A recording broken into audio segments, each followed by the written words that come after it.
Hi అండి, ఇవాళ వచ్చేసి మనం అయితే అరటికాయ ఫ్రై అయితే చేసుకుందాం. ఎలా చేయాలి ఏంటి అని చూసేద్దాం. వచ్చేసేయండి.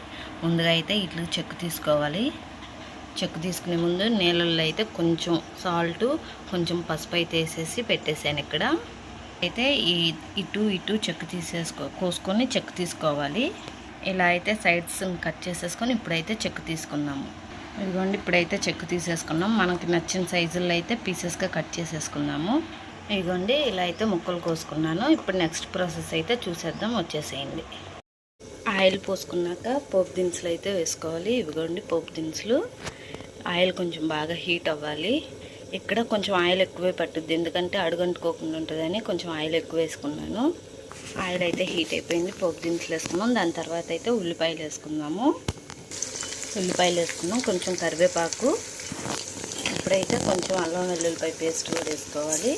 ఇవి బాగా కలుపుకున్నాక పచ్చివాసన పోవాలి అంతా. ఇదిగోండి, బాగా అయితే మిక్సింగ్ చేసుకోవాలి. పచ్చివాసన అంతా పోవాలి. ఇప్పుడు తగినంత ఉప్పు, పసుపు అయితే వేసేసుకున్నాము. చిటికెడు పసుపు అయితే వేసుకున్నాము. ఇప్పుడు కొంచెం సాల్ట్, మన రుచికి తగినంత సాల్ట్. ఇప్పుడు మళ్ళీ ఒకసారి బాగా కలుపుకొని మూత పెట్టుకొని మగ్గిద్దాం ఉల్లిపాయలను అయితే. ఇక్కడైతే ఆనియన్స్ వేగిపోయినాయి. ఇప్పుడైతే మనం అరటికాయ ముక్కలు వేసేసుకొని బాగా మిక్సింగ్ చేసేసుకున్నాము.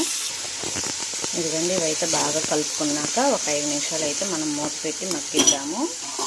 ఈ లోపల అయితే మసాలాకి తయారు చేసేసుకున్నాము. ఏమేమి కావాలో ఇంగ్రీడియంట్స్ చూసేద్దాం.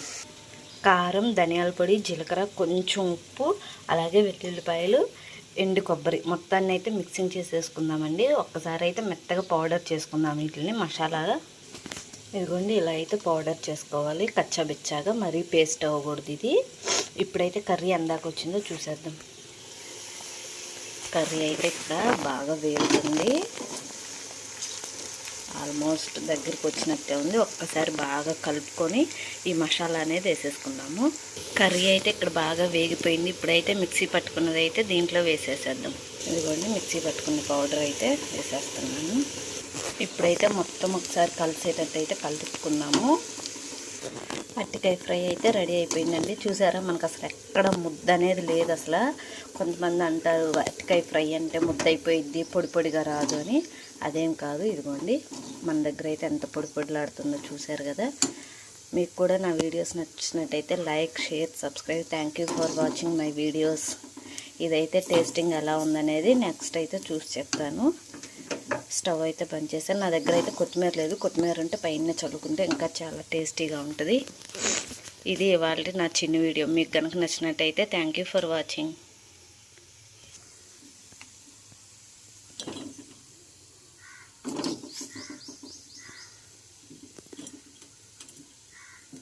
ఓకేనండి, ఫ్రై ఎలా ఉందనేది మా వారికి అయితే చూపించేసేసి నెక్స్ట్ వీడియోలో ఇది ఎలా వచ్చిందని కూడా మీకు చెప్తాను.